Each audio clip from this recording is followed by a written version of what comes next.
puisqu'il est 20 heures. S'il est 20 heures, alors je vous souhaite à tous la bienvenue dans ce Facebook Live. Je sens une grande demande dans la population d'avoir des contacts directs avec le maire et avec les élus pour avoir des informations. Je les reçois volontiers dans mon bureau, mais ce sont des rencontres privées. Ici, on va tenter une nouvelle expérience avec ce Facebook Live. C'est une expérience où vous allez donc m'interroger en direct et en public. Et les réponses se feront de la même manière. Donc j'espère que tout va bien se passer. Nous allons tenter ça ensemble. Alors, je ne sais pas s'il y a tout de suite des questions, mais je peux déjà vous donner quelques informations sur ce qui me semble devoir intéresser tout le monde. Je voulais signaler, parce que les commerçants là-bas ont un peu souffert avec des travaux qui ne sont pas des travaux communaux, mais qui ont bloqué quand même la rue de Dampicourt, et bien signaler à tout le monde que la rue de Dampicourt est à nouveau ouverte. On a essayé de l'ouvrir 15 jours plus tôt, on a fait un sens unique, ça n'a pas été facile, mais on est parvenu à imposer comme quelque part à l'entreprise de réouvrir dans ce sens-là. Alors les difficultés, tant qu'on est dans la mobilité, je pense que tout le monde nous posera la question de savoir pourquoi la rue des combattants semble inerte et les travaux non terminés. Et donc effectivement, on est tous quand même un peu marris de cette situation. Elle provient de ce que donc, tous les travaux sont terminés, on n'attend plus que le macadam, et il se trouve qu'il n'y a plus qu'une seule entreprise, il y a un monopole. Voilà ce qui arrive quand il y a des monopoles. Il y a un monopole d'une entreprise pour livrer le macadam. Il faut dire qu'elle a rencontré elle aussi quelques difficultés en raison du climat tout à fait particulier de ce printemps, et qui fait que elle n'a pas pu poser le macadam quand c'était prévu. C'est la même situation d'ailleurs parce que ça se fera dans la suite pour l'avenue de la Victoire, où tous les gens attendent aussi une organisation du stationnement et une réduction des vitesses. Et tout ça, en principe, nous est annoncé pour le tout début août. Voilà. Alors, est-ce qu'il y a déjà des questions qui arrivent? Il n'y a pas encore de questions qui arrivent? Eh bien, donc, je vais donner alors d'autres informations. Je peux peut-être vous informer, parce qu'on dit souvent qu'il n'y a pas grand-chose qui se passe à Virton. Et je note que dans les 2 week-ends qui viennent, il y a pas mal d'activités tout de même. Le 20 juillet, il y aura la guinguette dans la grande rue à Virton, la guinguette de l'Escalier, voilà. Il y aura aussi, et je vous y invite tous, le Tédéum du 21 juillet. Après le Tédéum, il y a une petite fiesta offerte par la commune dans la salle du conseil, et vous y êtes tous invités. Alors, il y aura aussi un barbecue party du Zito, un apéro kiosque, et un après-apéro kiosque au Rustique, et lundi, une balade du comité des fêtes. Et le week-end suivant, il y a aussi beaucoup d'activités, l'allure libre des Zigomars, le tournoi de tennis de Saint-Marc et l'apéro Troïka de Saint-Marc également. Et je crois qu'il y aura aussi un apéro kiosque, oui, l'apéro Troïka, l'apéro kiosque, les allures libres et la course de côte. Voilà ce que j'allais oublier, la course de côte de la Cambuse qui nous revient, donc il n'a plus lieu à Grandcourt, mais qui a lieu à la Cambuse. Voilà, donc la première question va nous arriver.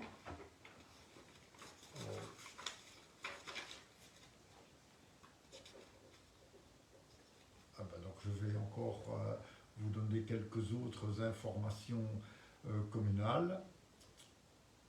Oui.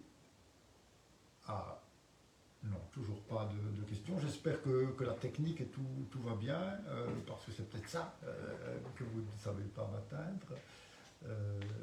La technique va bien?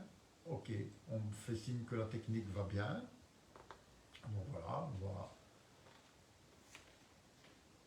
poursuivre alors sur les informations. Je sais que j'aurai aussi des questions certainement sur Rabais. Je peux vous donner quelques informations parce que ça c'est des questions qui me reviennent souvent. Donc pour Rabais, on va délivrer le permis de bâtir. On a maintenant l'avis favorable conditionnel du fonctionnaire délégué. Et donc dans les toutes semaines prochaines, on va délivrer le permis de bâtir et les travaux pourront commencer.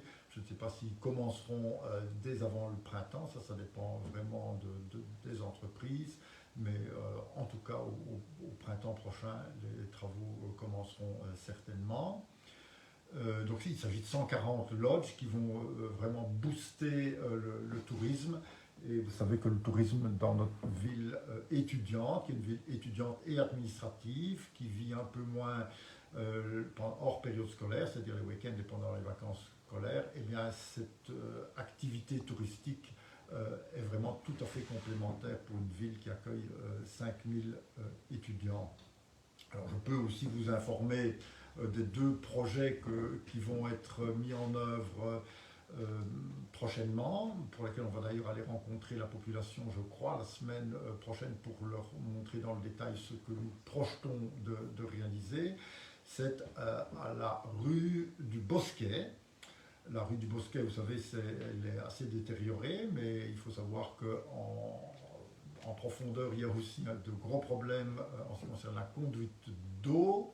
Et il y a aussi encore quelques raccordements en plomb. Et donc c'est pour ça que cette rue doit absolument être revue. C'est un vrai casse-tête parce que l'espace est assez réduit. Il faut y organiser le cheminement piéton, le cheminement des vélos, le stationnement.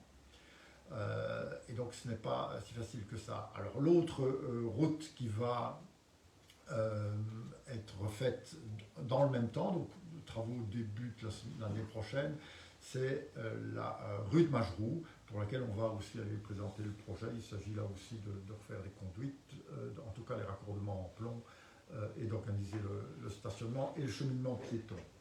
Voilà, voilà une question qui m'arrive, des nouvelles de la clinique de Saint-Marc. Ah oui, alors là, c'est tout un programme. Donc, vous connaissez le projet qui est un projet très très important pour l'ensemble de la province de Luxembourg si on veut continuer à avoir des soins de qualité. Et c'est donc ce projet à AB qui va être le centre de l'organisation des soins, qui va réunir des équipes plus importantes, qui permettra d'intégrer des spécialistes en plus grande quantité et qui permettront aussi de nous soigner en urgence. Donc ça, c'est pour l'activité. Jusqu'ici, il n'est pas prévu de répercussions directes pour nous, si ce n'est que tous ces soins de qualité vont pouvoir être donnés de manière plus proche, puisque ce sera à 20 minutes d'ici. Ces soins vont aussi nous donner l'occasion d'investir dans une polyclinique qui existe déjà, mais qui va être complétée par ce que je réclame depuis 10 ans, à savoir des proxy-urgences, qu'on ne doit plus courir à Arlon et ici à Oudemont, simplement quand un enfant se tord la cheville, que la médecine générale vous envoie de toute façon, parce qu'elle n'a pas d'imagerie médicale, faire des radios à Arlon, et bien tout ça pourra se faire maintenant à Virton. Et dans 90% des cas, c'est à peu près le taux, on va à Arlon et on revient, c'est pas grave, et on revient. Et donc tous ces cheminements seront terminés et on pourra aussi, parce que avoir un diagnostic beaucoup plus rapide. Donc voilà, ça c'est l'avenir de la clinique. Les soins de revalidation ne sont pas prévus comme en départ. Les soins psychiatriques, par contre, eux, seront vraisemblablement déménagés dans la clinique de Oudemont. Les soins palliatifs demeureront et également on maintiendra tout ce qui demeure actuellement et qui est important aussi, toutes les consultations dans toutes les spécialités ici. Et donc nous allons profiter de ce que Bastogne, Arlon et Libramont vont devoir aussi avoir ces proxy-urgences pour les tester en priorité à Virton, puisque c'est nécessaire de les tester. Et il n'y a qu'à Virton qu'on peut le faire, puisque actuellement les hôpitaux aigus demeurent sur les autres sites qui vont être abandonnés. Alors, la question suivante, devons-nous encore prendre rendez-vous pour venir changer notre carte d'identité? Bien non, les changements de carte d'identité qui nécessitent malgré tout de passer à la commune. Il y a d'abord toutes les formalités qui peuvent maintenant être faites par e-guichet, pour tous ceux qui savent utiliser e-guichet.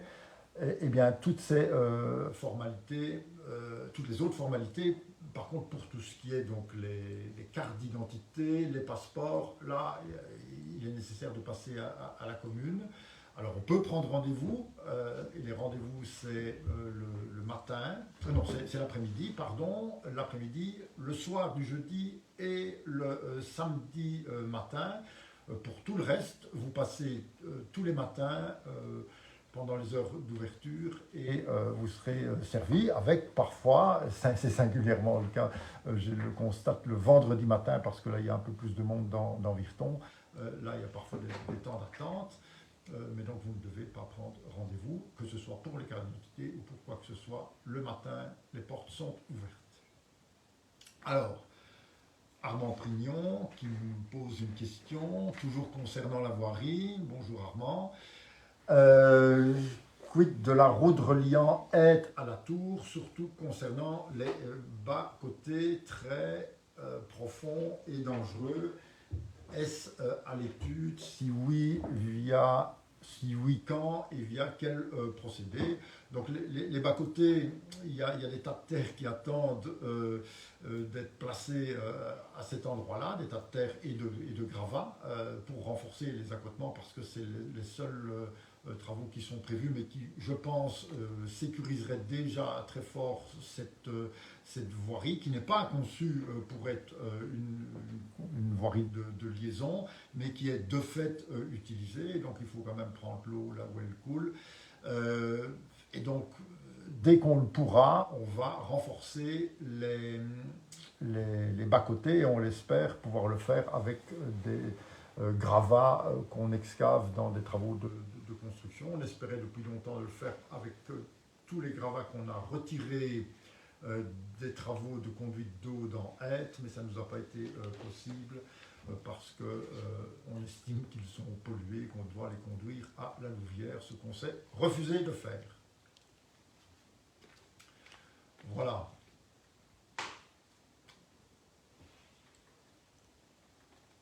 Alors, une autre question.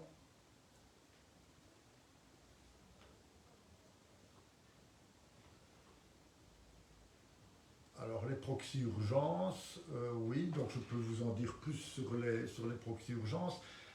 C'est quelque chose qu'on a été voir à Tannes, déjà il y a 4-5 ans, pour convaincre notre directeur aux affaires médicales qu'il fallait aller dans ce sens-là. Et ça consiste à accueillir donc, toutes les personnes, peut-être pas 24 heures sur 24, mais en tout cas, on pourra tester une formule peut-être de 16 ou 12 heures, que ce soit le week-end ou la semaine, et quoi que vous ayez, vous pouvez passer au proxy urgence. Et alors ça permet de soigner, de répondre aussi à la pénurie de la médecine générale, puisque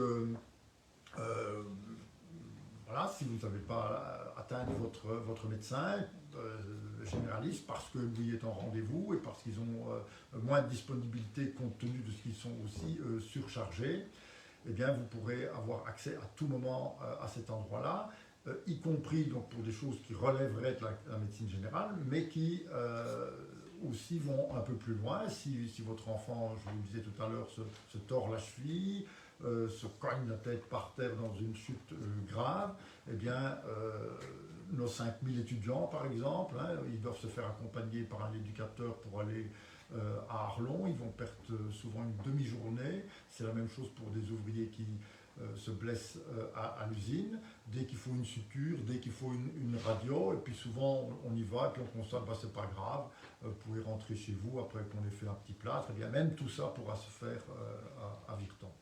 Et ça permettra aussi, et ça a permis en tout cas à Tannes de sauver des vies, parce que des gens qui viennent avec cette indication qu'ils ont un petit malaise, sont vus, on fait la prise de sang, et si on constate qu'il y a une suspicion des pathologies mortelles, il n'y en a pas tellement des pathologies mortelles, il y a l'arrêt cardiaque et les AVC, eh bien, ils nous disent par exemple, un AVC, s'il y a une suspicion, on met tout de suite dans le véhicule, ici on aura un PIT, le véhicule partira vers Arlon peut-être dans un premier temps et vers AB dans un second temps. Et entre-temps, on aura analysé le sang, la prise de sang qu'on aura faite avant qu'ils partent dans le véhicule. Et quand ils arrivent, on sait si on doit lui faire une injection pour diluer le sang dans le cas d'un AVC caillotique, il faut diluer le caillot, ou s'il faut au contraire l'épaissir dans le cas d'un AVC qui est hémorragique, quand c'est la coupure d'une artère ou d'une veine. Voilà. Donc on sauve aussi des vies par ce biais-là, et je crois que c'est ça qui convainc maintenant tout le monde, y compris le gouverneur qui en a fait la promotion dans sa mercuriale du mois de janvier, fait la promotion de ces proxy-urgences, et je pense donc qu'on va très prochainement les tester à Virton. Alors, une autre question, peut-on faire librement des dessins comme devant l'école de Chenois pour ralentir les conducteurs? Je ne crois pas qu'on puisse le faire librement comme on veut, donc je pense qu'il faut quand même toujours des autorisations pour faire des dessins sur les routes. Enfin bon, c'est pas nécessairement tellement grave, mais enfin il faut en principe des autorisations, donc librement non. Ces dessins, ils ont été faits donc, à l'initiative de la commune parce que c'est une école communale et que c'est une route communale. On pourrait le faire également en blé, mais là, il y a moins de circulation immédiatement dans la route qui conduit à l'école, qui est pratiquement un cul-de-sac. Par contre, elle pourrait être faite sur les routes régionales, mais là, ce sont des routes régionales. Alors, une autre question. La fusion des communes est effective à Bastogne et Bertogne. Quand sera-t-elle effective à Virton, Rouvroy et Mex? Contrainte ou forcée, cette fusion serait-elle une solution pour renforcer les différentes obligations des communes? Je saisis l'allusion qui est faite derrière tout cela. Effectivement, on pourrait y réfléchir ensemble. Je pense qu'ensemble, en réfléchissant, on pourrait trouver des solutions, même dans la situation actuelle, mais pour ça, il faut du dialogue et de la bonne volonté, y compris pour faire des routes qui ont une fonctionnalité. Si on savait discuter, ça serait beaucoup mieux. La région wallonne, d'ailleurs, encourage ces investissements. Et donc, ce n'est pas une invention de ma part, mais figurez-vous que la région wallonne a supprimé l'obligation pour ses subsides d'avoir des travaux sur sa commune et qu'elle subsidie aussi des travaux réalisés sur des routes qui sont sur d'autres communes. Voilà pour l'allusion qui m'est faite. Voilà.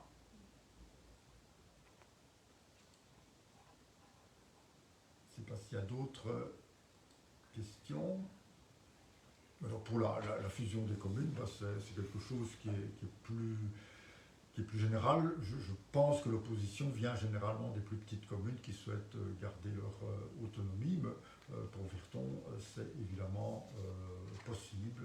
On est ouvert à cette discussion-là. Je ne crois pas que Mex ni Rouvroy soient prêts à en discuter. Alors, quid de l'aménagement de la rue du Bosquet? Donc j'en ai parlé tout à l'heure. Ce sont les prochains aménagements. On a trouvé que c'était l'investissement prioritaire. Ce sont des investissements donc, qui sont assez colossaux, puisqu'on doit y refaire les conduites d'eau, la conduite d'eau qui nous pose problème. On doit refaire une dizaine, je pense, de raccordements qui sont toujours en plan. Ça, ce sont des questions sanitaires. Et donc,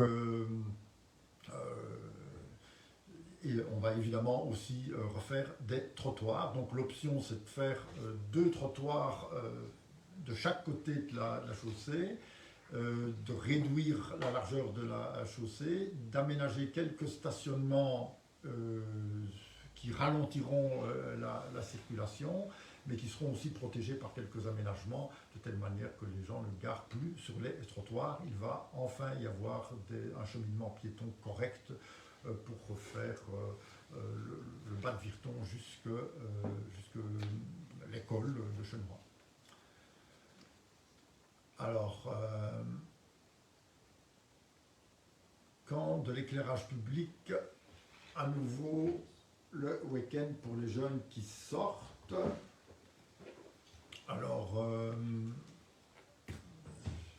donc l'éclairage public a été fermé, c'est des économies quand même colossales, c'est aussi un geste significatif pour la planète. Je sais que 60%, parce que j'ai vu, enfin c'est pas un sondage scientifique, mais il y a quand même beaucoup de gens qui réclament l'éclairage public, donc il y aura certainement un débat sur cette question. En tout cas, pour l'instant, on multiplie le rétablissement de l'éclairage public pour toutes les manifestations festives dans chacun des villages. Et on va tester un nouveau mode de basculement de l'éclairage public. Vous savez que maintenant, chaque fois qu'on demande à ce que ce soit interrompu, cette fermeture est rétablie, ça nous coûte quand même 250 € à chaque fois par cabine, et souvent il faut toucher plusieurs cabines, donc on est à 500 € à chaque fois, c'est un peu chéro. Et à Chenois, on est en train de tester, parce que là justement ils sont en train de faire une opération de ce qu'ils appellent le relamping, donc ils vont faire des travaux sur les deux stations, et donc là on va installer un système qui nous permettra nous-mêmes d'actionner ou désactionner, et ce qui permettra donc de manière moins coûteuse, plus facile de rétablir quand c'est nécessaire le courant, et on réévaluera sans doute tout cela. Alors, est-ce que tout le monde m'entend correctement? Si vous pouvez répondre dans le cas où ce n'est pas le cas, parce qu'on me dit qu'il pourrait, on suspecte, non, on me dit que tout va bien. Bien voilà.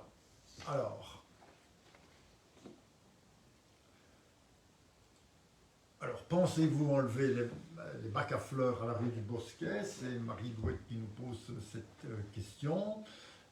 Oui, les bacs à fleurs tels qu'ils sont là vont disparaître, mais il y aura malgré tout des aménagements pour protéger les quelques voitures. Je pense qu'il y aura voire deux espaces le long de ce parcours où on organisera du stationnement sur la chaussée, et il y aura à cet endroit-là des protections, donc certainement des bacs à fleurs qui seront là. La différence, c'est qu'on ne pourra plus se croiser à cet endroit-là, donc il faudra s'arrêter pour laisser passer, parce que la largeur qui demeurera sera insuffisante pour se croiser. Et donc la situation sera différente et il y aura plus d'espace pour passer, mais à une voiture, et donc on ne devrait plus heurter ces bacs, parce que je pense que c'est le croisement qui fait que les gens, quand ils se croisent, servent plus à droite et vont heurter ces bacs à fleurs. Et s'il n'y a pas les bacs à fleurs, les voitures et les rétroviseurs, raison pour laquelle les gens garent sur les trottoirs. Et donc on va présenter ce projet la semaine prochaine, je crois, à l'ensemble des habitants, et vous pourrez le voir et faire vos remarques plus directement en ce qui concerne les habitants, mais ça concerne aussi évidemment tous ceux qui passent par cet endroit, parce que ça reste une entrée de Virton. Alors une autre question à propos de la traversée du village de Ruette. Est-ce que je peux dire quelque chose? Ben oui, donc en principe, d'après ce qui m'avait été dit, c'est pour ça que je n'ose plus m'engager sur les délais, le radar tronçon tant attendu devait être installé en juin. On me dit, parce que j'avais délivré les autorisations pour aller travailler, donc on me dit, ah ben oui, mais les travaux principaux ont été réalisés à cet endroit pour implanter les radars. Il a fallu d'ailleurs bouger de 5 mètres une implantation du radar direction de la France à Grandcourt parce qu'il était devant une future entrée. Et donc on a dû reculer le radar de 5 mètres. Ça n'a pas beaucoup d'incidence, mais enfin voilà, c'est peut-être pour la personne qui voulait exploiter son terrain de cette manière-là, c'était quand même important. Alors c'est pas ça qui a retardé fondamentalement. Et donc j'ai réinterrogé le ministère pour savoir ce qui se passerait. Et on me dit qu'on va installer les radars dans le courant du mois d'août, qu'ils vont être testés en même temps que ceux qui vont être aussi installés entre Croix-Rouge et Virton. Là, les poteaux sont déjà installés, mais les radars ne sont toujours pas mis. Et donc la firme a pris un peu de retard apparemment pour les installer, mais ils viennent bien. Alors, Marie-Louette par rapport aux fleurs, n'en mettez pas trop, elle me dit, faut que je descende, car pas beaucoup de place et les gens roulent très vite. Serait-ce envisageable de placer des caméras dans les cimetières? Oui, donc ça c'est une autre question, j'y viendrai sans doute après.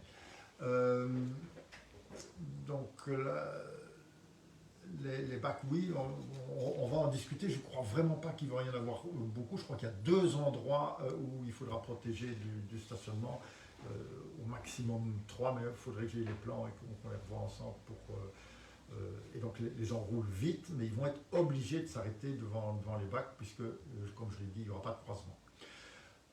Alors, serait-ce envisageable de placer des caméras dans les cimetières, notamment à Virton? Ben oui, donc j'ai été fort interpellé par quelques vols dans les destructions d'objets sur les tombes. Ça touche évidemment toujours très fort les personnes qui vont sur les tombes et qui voient que pratiquement gratuitement, encore que parfois c'est aussi pour s'enrichir, pour prendre des objets de valeur, qui n'a aucun respect pour les morts. Malheureusement, on ne sait pas faire grand-chose. Des caméras fixes telles qu'elles existent, telles qu'on les a placées à quelques endroits stratégiques dans Virton, c'est difficile de les placer dans les cimetières parce que ces exactions sont commises souvent la nuit, donc il faudrait aussi installer de l'éclairage public.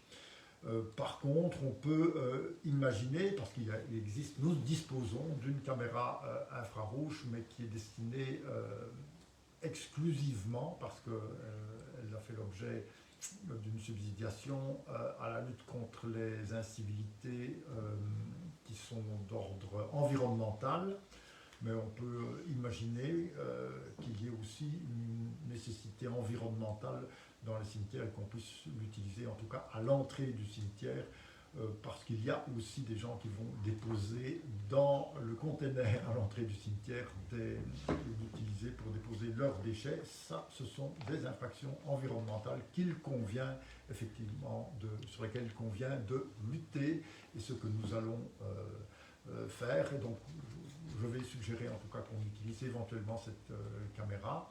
Je vais demander aussi à la police de fréquenter, de faire des rondes un peu plus à cet endroit-là, mais c'est difficile de garantir le résultat. Alors, rien à voir, mais un petit message pour Madame qui répond de manière très professionnelle pour une employée, je ne sais pas si je peux citer son nom. Donc voilà, en tout cas, il y a une employée des finances que Madame Larcher souhaite remercier parce qu'elle répond de manière très professionnelle et rapidement. Ça fait plaisir de recevoir, et en tout cas, ça fera plaisir au service de recevoir ces remerciements.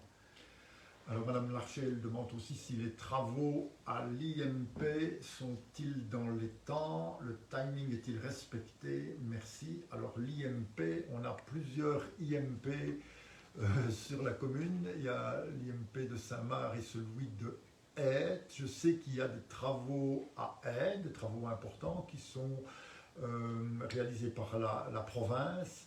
mais je dois vous dire que je n'ai aucun renseignement sur le timing de ceux-ci. Je sais qu'on a délivré le permis, je sais qu'ils ont commencé, mais je n'ai aucun regard, mais on pourrait se renseigner. Donc, si vous me posez la question, je peux me renseigner auprès de la province, avec qui j'ai aussi des contacts, puisque je suis aussi conseiller provincial, mais le conseiller, il voit les choses de plus loin, et donc je ne suis pas à la manœuvre sur ce chantier, et je ne sais pas vous répondre mieux que ça à cette question.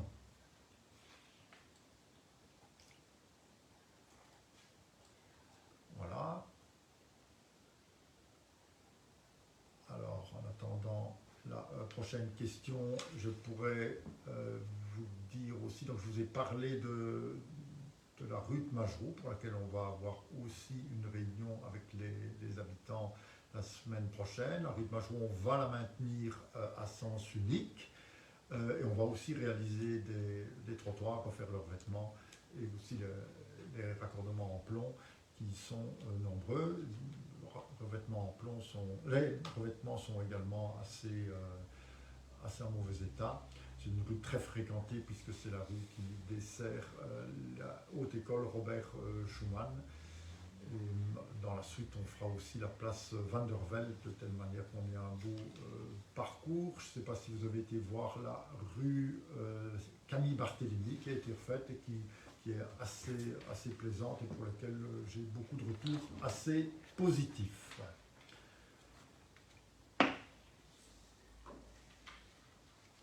Alors, à nouveau des plaintes en ce qui concerne les rodéos urbains, hein, donc les vitesses excessives dans la ville. Donc c'est vrai, donc on a été alerté par cela. J'ai demandé à la police d'être fort attentif sur ces questions. Elle ne sait pas évidemment être là partout parce que c'est très difficile, c'est assez furtif, hein, ça attire beaucoup d'attention, ça se remarque beaucoup quand on est habitant, mais pour la police c'est furtif. Et donc, ils ont organisé, parce que quand ils sont là avec leur camionnette habituelle, il n'y a personne qui le fait. Et donc, ils ont organisé avec des voitures banalisées depuis, je pense, 2 week-ends, pas de suite, mais à 15 jours d'intervalle, des contrôles. Ils ont fait quelques verbalisations.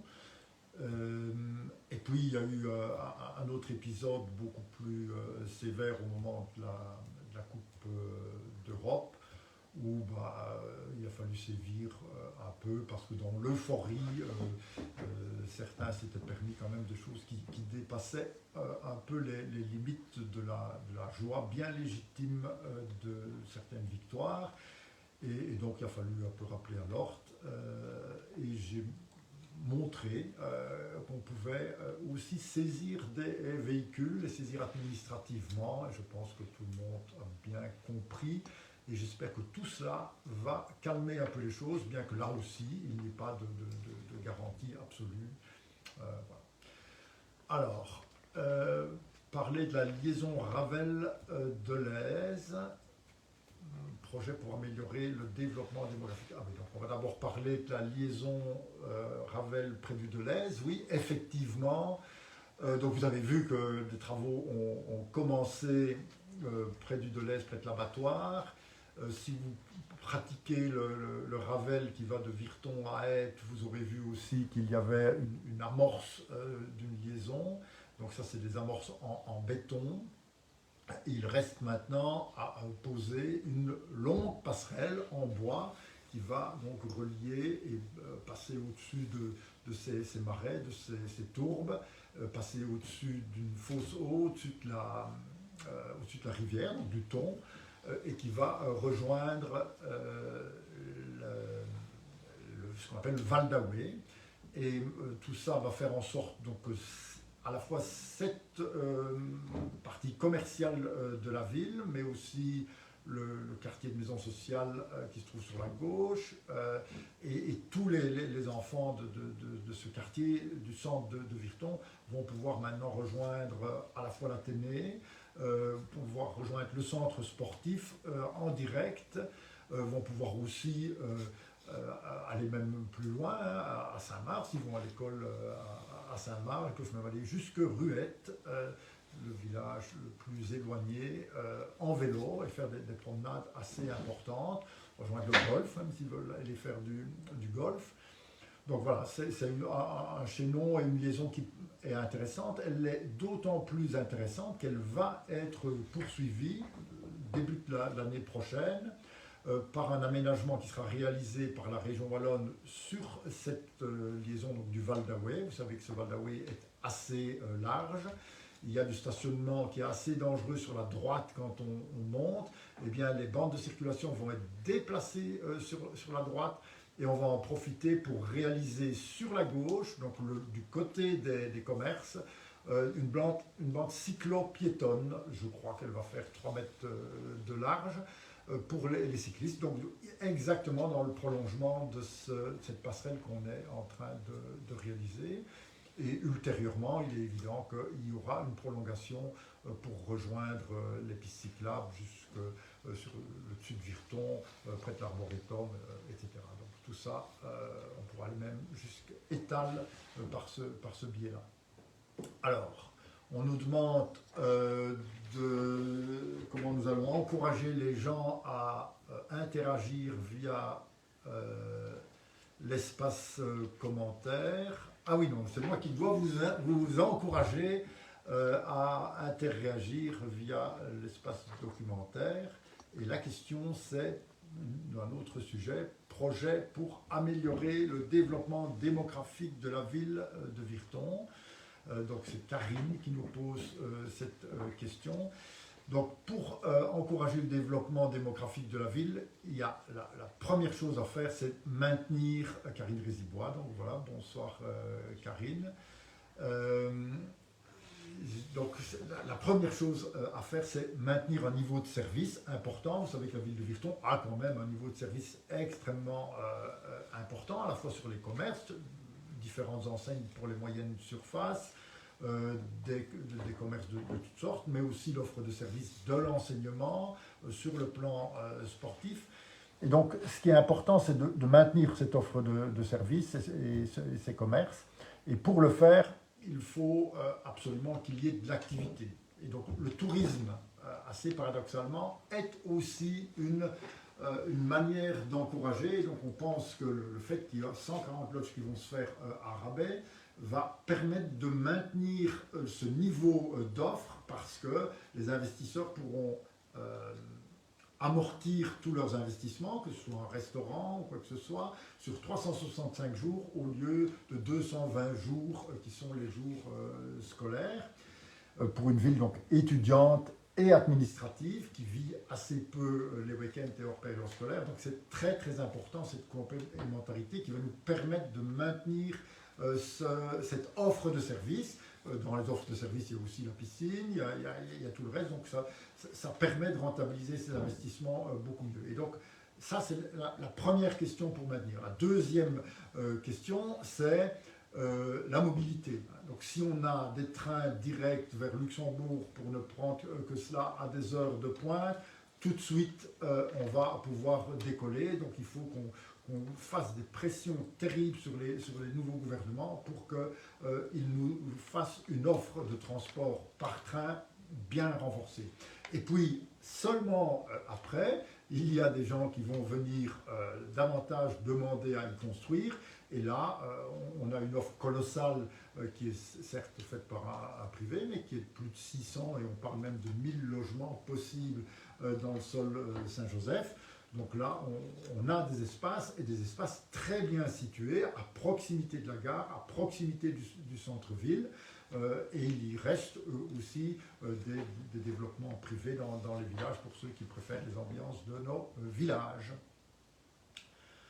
Alors, Étienne Johannes qui me demande à propos des Ravels, la liaison d'Ampicourt, Virton, Gare, Stade des Fusiers pour Caen.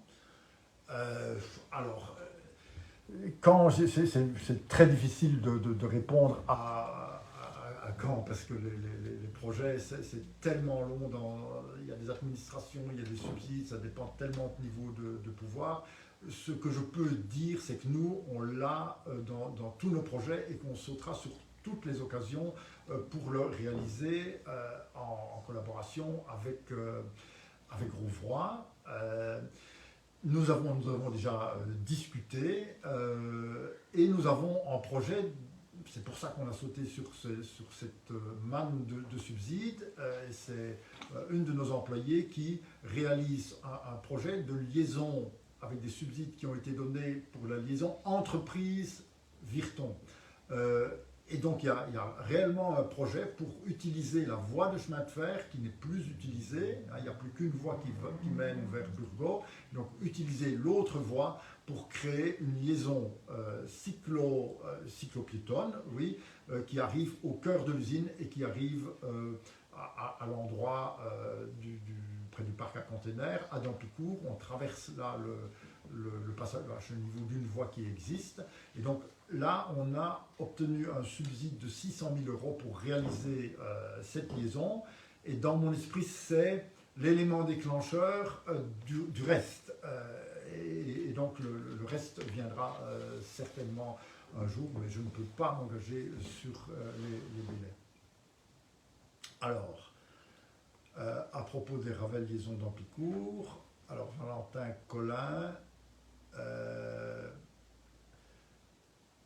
qu'en est-il du quartier Ness qui relie Mex, Croix-Rouge et Ravel, ce chemin étant un grand axe, pourquoi l'avoir fermé? Donc il a été fermé pour des raisons de sécurité, essentiellement de sécurité. Je ne sais pas si vous savez ce qui pèse sur les épaules d'un bourgmestre. Moi, si j'y vais, je pense que je peux passer et je passerai en sécurité, mais je suis le garant de la sécurité de tous, à toute heure, y compris la nuit. Et donc, la situation actuelle est difficile. D'abord, elle n'est pas fermée aux voitures, hein, donc on a maintenu et on a voulu alerter sur les dangers. Et on va sans doute trouver des solutions avec le Conseil consultatif vélo pour réparer à minima la route et peut-être, si possible, la rendre prochainement à nouveau ouverte aux cyclistes. De tout ça, on va en discuter, mais il faudra que ça se fasse dans la sécurité. Et pour des travaux de plus longue haleine sur cette voie, il faudra qu'on réfléchisse avec la commune de Mex, qui ne veut pas en entendre parler, mais c'est prévu. Il y a des subsides qui sont donnés pour lui permettre d'intervenir sur le sol de Virton. Il y a même parfois des subsides renforcés à 80% lorsque ce sont des projets pluricommunaux. Et donc je pense qu'on trouvera une solution pour refaire cette route et dans les priorités qui sont les nôtres et qui s'imposent vraiment à nous. Je ne vois pas comment je pourrais justifier la réflexion de cette route alors qu'on a 36 routes à Virton qui sont dans un aussi mauvais état, et j'en suis franchement désolé. Mais je ne peux pas inventer les sous. Alors, Karine nous demande, j'aimerais revenir sur l'éclairage public. Allez-vous remettre cela à un peu plus tard? Le centre-ville est bien éclairé, mais difficile le soir de remonter la ville en sachant qu'on est là pour faire vivre les restaurants. Donc, il faut penser qu'on doit pouvoir rentrer en toute sécurité. Ben donc oui, on a maintenu l'éclairage public dans le centre-ville et pour des raisons de sécurité, puisque on a installé des caméras, et donc on ne va pas faire tourner des caméras qui ne savent pas voir ce qui se passe. Et donc c'est pour ça qu'on a rétabli dans le centre-ville, à des endroits stratégiques, hein, je l'ai expliqué déjà, c'est-à-dire là où on va chercher de l'argent. Donc ça me paraissait important de le faire à cet endroit-là sur la Grande Place. Le parking des Dominos pour inciter aussi les gens, donc d'abord pour aller rechercher leur véhicule s'ils viennent au restaurant dans le centre-ville, et aussi pour inciter les gens qui habitent dans le centre à aller garer leur véhicule à cet endroit, puisqu'ils nous disaient mais moi je veux garer ça devant ma fenêtre parce que j'ai trop peur qu'on me l'abîme là-bas, donc c'est sécurisé. Et puis il y a aussi les vatlottes qui sont couverts par ces caméras et donc par de l'éclairage public. Alors, est-ce qu'on va le réouvrir? Donc, moi, j'entends qu'il y a beaucoup de gens qui nous le réclament. Ça sera certainement un débat. On ne va pas le rétablir là, maintenant, mais ça sera certainement un débat au nouveau conseil communal dans la prochaine législature. Et en tout cas, on est ouvert à cette question. On ne va pas rester fermé à tout cela. Il est possible aussi que nos finances aillent mieux et qu'on puisse le réaliser. Ce sont deux choses qui peuvent jouer. On suivra aussi les conseils quand même des environnementalistes et on calculera aussi les retombées que ça peut avoir, les économies que ça fait au niveau des rejets dans l'atmosphère.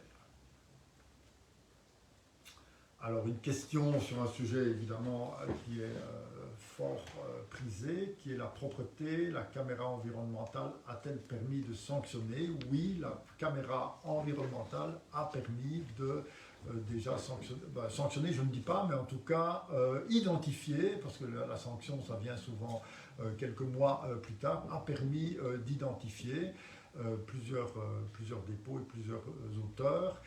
On va renforcer son utilisation et on va assurer surtout le suivi et les sanctions. Vous savez que les sanctions, si c'est une sanction communale, c'est de l'ordre quand même de 300 euros.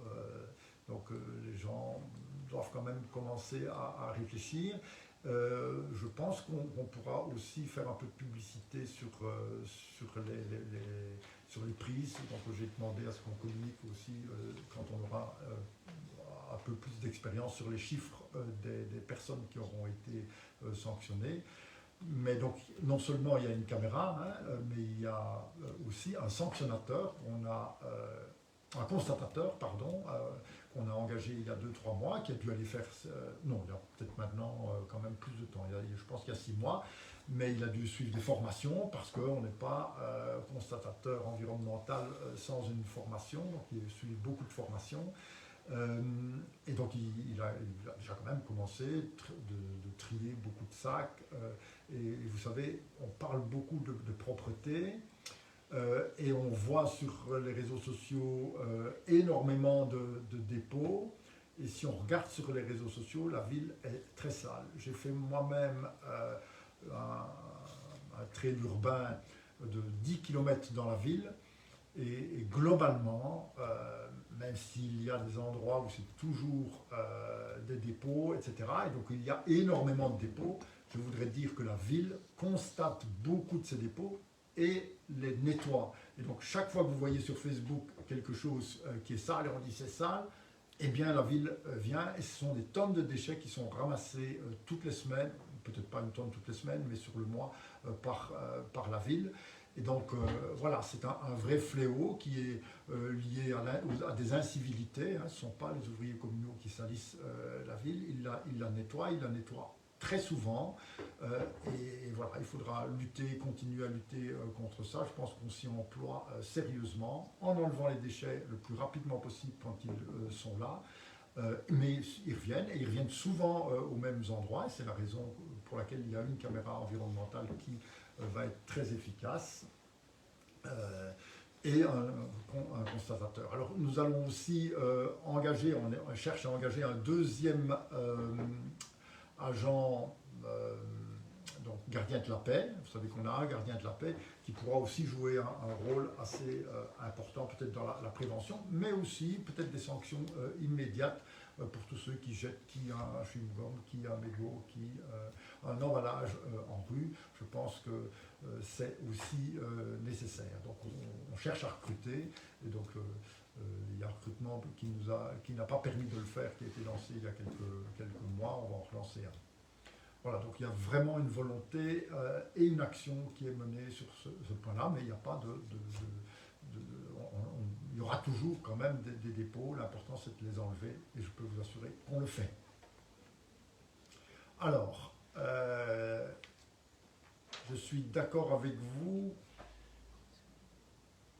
mais le reste de la ville est dangereux. Oui, donc donc c'est Karine qui nous dit effectivement dangereux. Je ne sais pas. Il n'y a pas tellement d'agressions constatées la nuit, mais il y a réellement, et j'ai 3 filles, donc je sais qu'elles pendant tout un temps, elles ne seraient pas remontées chez moi à l'avenue toute seule. Donc il y a réellement un sentiment d'insécurité, ça c'est vrai, et donc il faut y pallier. Et sans doute que l'éclairage participe certainement au sentiment de sécurité, et donc ça sera une réflexion et on entend bien tous ceux qui nous disent cela. Et je ne vais pas le décider tout seul aujourd'hui devant vous et avec vous.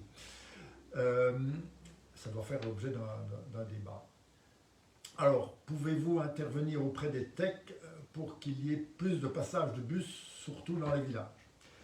Alors, les techs ont revu il y a 2 ans d'ici leur ligne. Ils ont refondu d'une manière assez intelligente en disant on va créer 2 lignes principales, celle qui va vers Arlon et celle qui va vers Attu. Et pour les villages, ils ont mis une ligne qui est transversale, donc qui passe à Ruette, qui traverse et qui rejoint le Val d'Awé et qui passe à proximité de la gare. C'est minimaliste, c'est largement insuffisant. Vous avez entendu qu'il y avait eu une refonte peut-être des techs qui viennent de présenter pour Sud, Ardennes et Gaume, disent-ils, mais c'est uniquement le nord de la Gaume, donc ça concerne surtout Tintigny, Mex et pas tellement Virton, qui n'a pas été concerné, en tout cas pas renforcé sur ce plan-là. Donc il faut vraiment une conscientisation. J'avais grand espoir sur le fait du bus à la demande, puisqu'il y a un projet de bus à la demande, mais quand je vois les projets qui sont réalisés, il y en a très peu qui puissent concerner Virton. Donc oui, on va interpeller les techs pour qu'on mette en place le suivi singulièrement de notre gare. Hein. On a la chance d'avoir maintenant quand même, puisqu'on a doublé, il faut le rappeler, l'offre de transport de la SNCB qui est vers le centre du pays. Je sais qu'il y a toujours des grosses difficultés avec la liaison à Libramont qu'il faut aussi améliorer, mais quand même, au lieu d'un train toutes les 2 heures, c'est un train toutes les heures, c'était un effort important. Mais il faut assurer la liaison après les gares. Florenville-Virton, c'est un quart d'heure. Et la difficulté, c'est quand on est à la gare de Florenville ou à la gare de Virton, c'est d'aller plus loin. Donc là, il faudra vraiment travailler la mobilité à partir de la gare. Le TEC ne le fait pas, donc je leur ai un peu reproché, parce qu'ils n'orientent pas leur bus vers la gare, parce qu'ils disent qu'ils n'ont pas beaucoup de monde qui y va. Et donc tout ça, c'est un peu un cercle vicieux. Et donc il faut investir massivement dans l'offre de transport des chemins de fer et des techs si on veut résoudre ce problème-là et que l'offre soit plus conséquente. Alors, pouvez-vous faire quelque chose pour qu'on puisse avoir des billets de 10 et 5 euros au bateau-pain sur la place Nestor-Router? Les commerçants en auraient bien besoin. Eh bien oui, donc on a entendu cette demande. On a écrit, je pense, il y a 15 jours d'ici à bateau-pain sur plusieurs choses. D'abord parce que les distributeurs de billets sont quand même très souvent en panne. Et la semaine passée, il n'y en avait encore qu'un qui fonctionnait sur les 3. Et on a aussi profité de cette intervention pour leur dire, écoutez, il nous faut des billets de 10, je ne sais pas si on a visé les 5 euros, c'est possible, je ne sais pas. Mais en tout cas, on a insisté pour avoir cette demande et on attend leur réponse. Alors, Bateau-Pain promet de mettre un distributeur de billets de 10 euros, mais pas de 5. Ils ne veulent pas. Je n'ai pas eu cette information.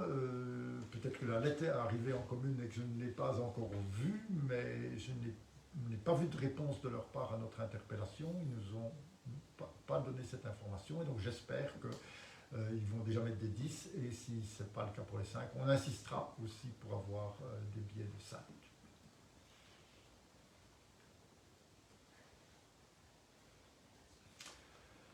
Alors, que dire à une jeune qui cherche du travail à Virton?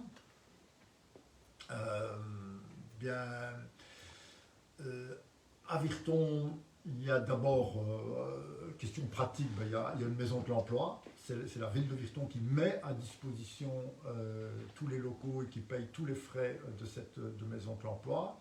On a d'ailleurs demandé aux autres communes, pour faire un petit clin d'œil à ceux qui parlent de fusion de communes, pour leur demander de participer à hauteur du nombre de chômeurs ou de personnes qui fréquentent la maison de l'emploi pour tous ces frais. On n'a pas eu de réponse favorable jusqu'ici. Et donc on a une maison de l'emploi qui sert à tout le canton. Et donc il faut aller s'adresser là. J'ai envie de dire que on a aussi des formations, hein, on a beaucoup de formations. Il y a une agence locale de l'emploi, il y a territoire zéro chômeur, mais ça c'est pour les chômeurs de longue durée, donc si c'est une jeune personne qui n'est pas chômeur de longue durée, ça ne la concerne pas. Il y a des formations du Forum et de la promotion sociale, et puis il y a beaucoup d'employeurs qui cherchent des employés et des ouvriers dans beaucoup de secteurs, dans l'ORECA, dans les entreprises, dans les grandes entreprises, dans les petites et moyennes entreprises. Donc je pense qu'il y a de l'offre, mais effectivement, il faut que ce soit dans vos cordes, et pour que ce soit dans vos cordes, il y a toutes les questions de formation. Je crois qu'on est bien placé pour toutes ces formations. Mais bon, je ne dis pas que pour autant c'est facile, parce que les exigences ou les demandes des employeurs sont souvent aussi de l'expérience. Donc je sais que le premier emploi est toujours quand même quelque chose de difficile, mais on a mis à disposition de la population tous ces organismes qu'il faut mobiliser. Voilà. Alors, Étienne Johannes qui me demande ce que je pense de la nomination d'une députée fédérale Gomez. Ben oui, donc je connais bien Carmen, puisqu'on est conseiller provincial ensemble. Je lui souhaite plein de succès, et ça sera certainement un relais pour nous dans le sud de la province, à la région wallonne, puisqu'on a déjà Benoît Pied-de-Bœuf qui est notre relais au niveau de la Chambre.